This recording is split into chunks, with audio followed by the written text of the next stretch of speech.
battle to unseal the document justifying the search. Welcome to Kcal News 8 o'clock, streaming live on CBS News Los Angeles. I'm Jeff Vaughn. And I'm Jasmine Veal. It's a historic move that puts California ahead of the curve on efforts to ban gasoline-powered cars and trucks. Yeah, new policy bans the sale of gas-powered vehicles statewide in the next 13 years. Now, the move could reshape the car marketplace by speeding up the transition to electric or alternative-fueled cars. You would not have to give up your gas-powered vehicle, however. So in 2035, it would allow 20% of all vehicle sales to be plug-in hybrids. The hope is for the state to cut emissions from cars in half by 2040. Kcal Orange County reporter Michelle Gili spoke to some experts in the field about the challenges. It was busy midday at this Tesla supercharging station in Irvine. Michael Hahn says later in the day, there is a line to plug in. I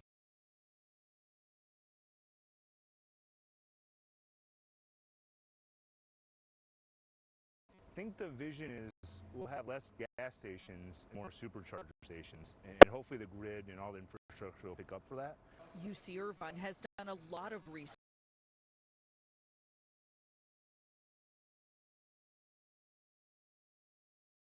on how to make all cars zero emission, which will be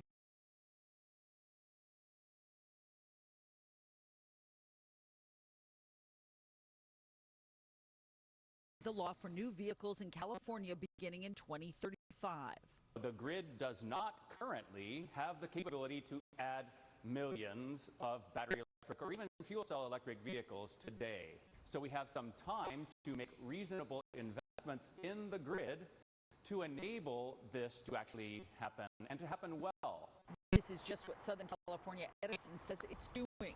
The utility company provides power for nearly 14 million Southland customers. We have a long-term process in place to make sure that we're making smart investments in the grid today so that we'll have the energy that we need 5 to 10 years down the road. In fact, Southern California Edison is investing over $5 billion in modernizing the grid so that we can handle the additional needs of our customers in the future, including electric cars. It operates off of hydrogen, so the only emissions are water. In order for California's changeover to be successful,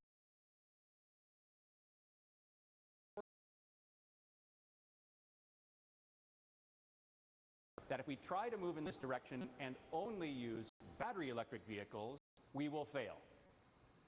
The grid cannot charge every single transportation application.